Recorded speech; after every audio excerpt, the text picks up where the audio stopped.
Oui, c'est le lieu. Bon, l'affichage de la liste électorale donne lieu donc à tout citoyen de faire d'éventuelles réclamations.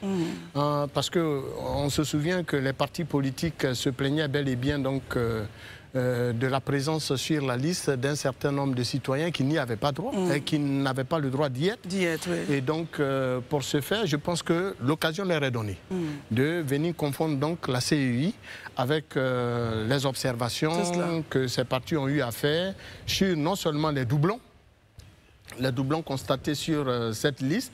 On nous a même parlé des gens qui n'existent que de nom, des morts qui sont sur la liste.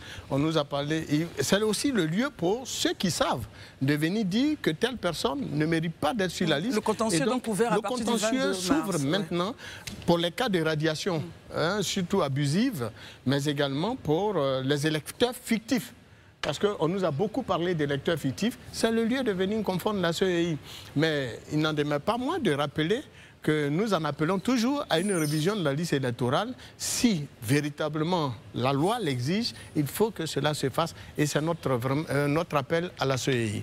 Mais je ne manque pas de dire que nos enquêtes, parce qu'à la suite de tout ce que nous entendons, nos enquêtes nous ont permis également de comprendre qu'à la CEI, tenez-vous bien, tous les partis politiques, ils sont bel et bien représentés. Le PPACI est représenté avec un poste de vice-président et en la personne de M. Demba Traoré, qui représente le PPACI, c'est un vice-président du PPACI. Il siège en tant que vice-président au niveau de la commission centrale. Vice-président au niveau de la commission centrale. Et bien évidemment, le FPI d'Afin-Guessan est également présent à la CEI avec un poste de vice-présidence et il siège bel et bien avec même, tenez-vous bien, une plate-bande qui leur est concédée au niveau de la diaspora. Pourquoi vous revenez sur ce point? Alors parce qu'au début, nous avions pensé que les partis politiques de l'opposition n'y étaient pas représentés.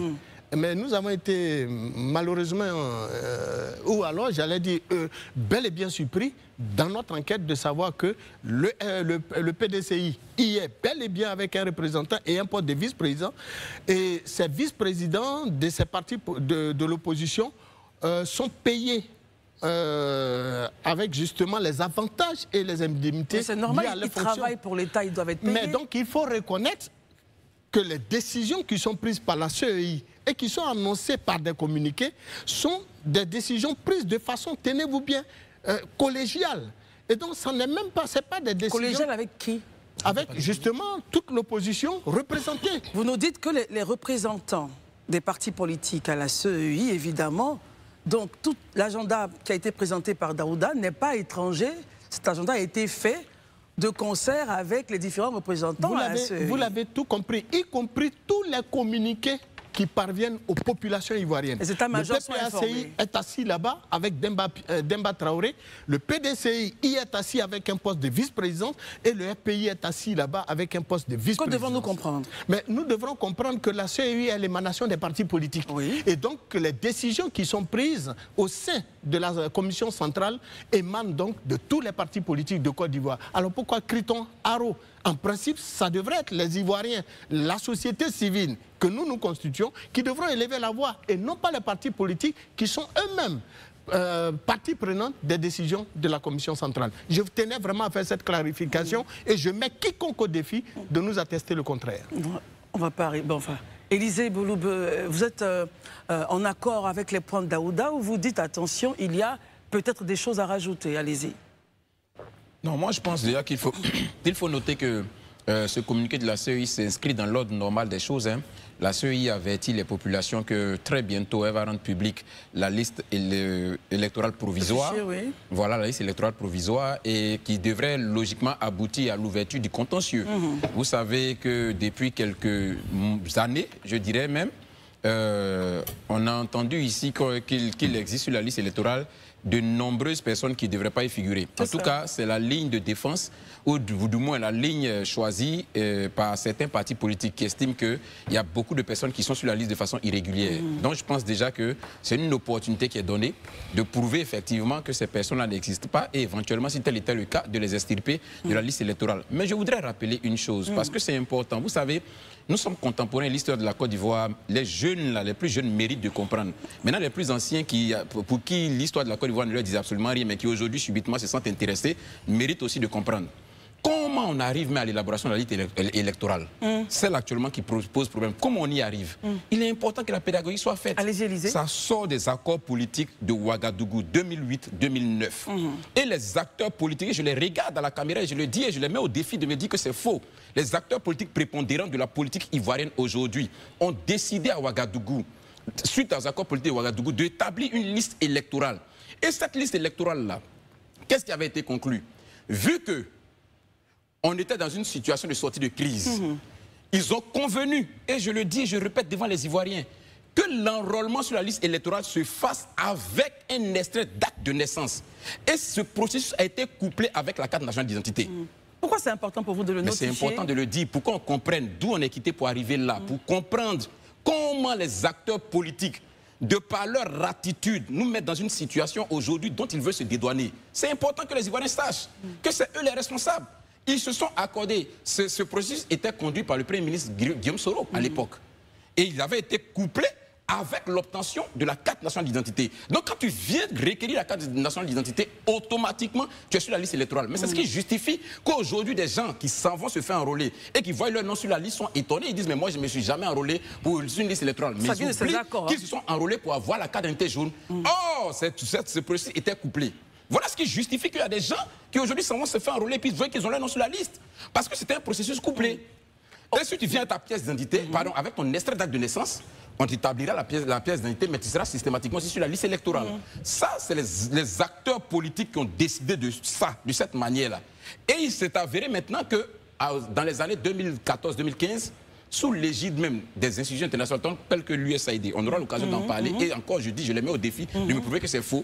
Ils sont convenus que désormais, pour la liste électorale, là, il faut qu'on puisse s'enrôler dessus avec le certificat de nationalité, ce qui est normal et logique. Tout à fait. Mais vu qu'on sortait d'une situation de crise aux accords de Ouagadougou, ils ont décidé qu'on fasse l'enrôlement à l'extrait d'acte de naissance.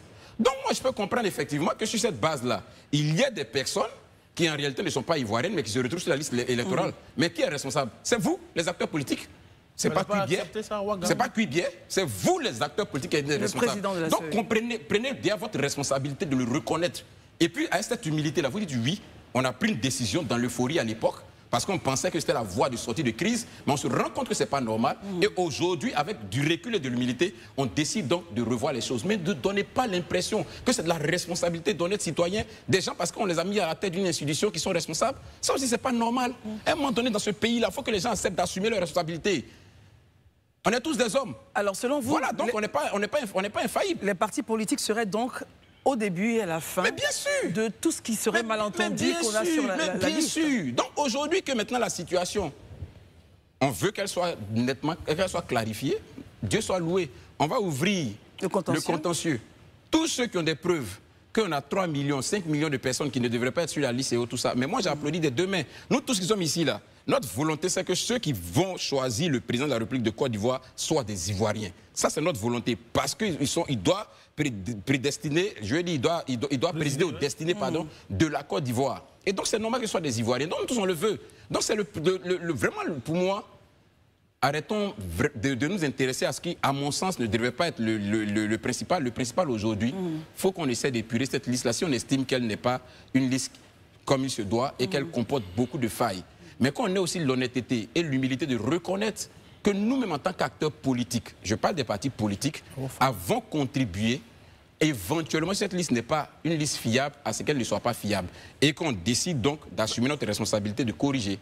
Mais une ligne au budget qui parle de la RLE, qui parle même, je vais dire, de tout le processus, parce que la RLE n'est qu'une ligne parmi tout le processus électoral. C'est normal. Parce que justement, le législateur, quand il va faire, ou du moins le gouvernement, quand il établit le budget, il sait qu'il y a l'élection qui doit avoir lieu en 2025. Tout à fait. Et au regard du code électoral, il sait que le code électoral lui fait obligation, ou du moins à la CEI, cet organe qui doit organiser les élections, de pouvoir organiser une révision de la liste électorale annuellement. Donc c'est normal, le gouvernement a toute responsabilité, décide donc de dégager un montant pour ce processus-là. Et voilà ce que le processus contient. Mais quand on finit de dire ça, mais allez prendre le budget de l'État de Côte d'Ivoire. Est-ce que tout ce qui est inscrit à l'ordre du budget est exécuté? Mais allez-y, c'est pourquoi je dis aux Ivoiriens, n'embouchez pas les éléments de langage qu'on vient vous donner et puis vous commencez à les répéter comme des perroquets. Est-ce que c'est pas ça, le minimum à un moment donné quand même de partir aussi rechercher. Mais c'est le nœud gordien justement de la mécompréhension de ce point. Ce que je suis en train de dire, je comprends parfaitement ce que je suis en train de dire. Essayez de comprendre ce que je dis. Tout à fait. Je dis... C'est pas parce que c'est inscrit à l'ordre du jour que ça mérite absolument d'être exécuté. Prenez le budget de la République de Côte d'Ivoire, de l'État de Côte d'Ivoire, toutes les lignes ne sont pas exécutées à l'année. C'est pourquoi il y a un budget, il y a une loi corrective du budget. La loi corrective du budget répond à quelle logique? Parce que justement, il y a des lignes qui ne sont pas évacuées. Et pourquoi ces lignes ne sont pas évacuées? Parce qu'il y a des circonstances, il y a des contraintes qui peuvent advenir pendant l'exercice du mandat qui fait qu'on n'arrive pas à le faire. Très bien. Daouda, votre point là-dessus, on clôt le sujet. Non, moi, je ne vais même pas durer sur la question parce que généralement, j'aime dire... J'ai beaucoup de respect pour nos parents qui ne sont pas allés à l'école. Parce que tu sens qu'ils ont véritablement envie de comprendre. Vous savez de qui moi j'ai le plus peur? C'est ceux que j'aime appeler les semi-lettrés. Ça veut dire quoi, Daouda? Non, ceux qui sont allés à l'école, qui savent lire et écrire, qui se font appeler intellectuels, mais qui, quand ils sont face à nos parents, ils vont leur tenir d'autres discours. Parce que comme Élisée vient de le dire, quand on parle du budget, oui, la CEI a un gros, elle a eu un budget, tel nombre de milliards. Il y a une ligne qui est dégagée. Oui. Mais pourquoi? Mais on a l'impression qu'en fait, ils ont pris 200 milliards ou bien 50 milliards pour mettre dans les mains du président de la CEI qui vient, ok, c'est ton argent. Comment il marche ce processus justement sur ce point? Justement, quand on fait le budget de l'État, le budget est fait. Lorsque la CEI va commencer à exécuter son programme, c'est là qu'on va commencer à dégager l'argent pour lui donner. Élisée parlait même du budget de l'État. Ce qui n'a pas été exécuté, mais l'argent ne peut pas sortir. Mais après, quand l'argent ne sort pas, on va corriger pour les mettre, pour équilibrer la balance. Selon vous, donc, c'est ce point-là qui n'est pas dit aux populations. Mais les gens ne disent pas parce que aujourd'hui, nous sommes dans une période de campagne. Je peux comprendre parce que les gens sont dans la manipulation. Et c'est pourquoi nous aussi, qui sommes des hommes de médias et qui sont sachants du domaine, il faut prendre le temps d'expliquer à nos parents. Tous les jours, on vient vous dire, la CEI a reçu l'argent, la CEI n'a pas reçu d'argent. Le projet n'a pas encore été exécuté. Et tant qu'il n'est pas exécuté, l'argent ne va pas sortir. Et le budget, là, on doit le collecter. Très bien. Ça vient de vos impôts. Merci beaucoup, Daouda. Prenez le temps, demandez-leur, parce qu'ils ne vous disent pas la vérité. Très bien, Daouda.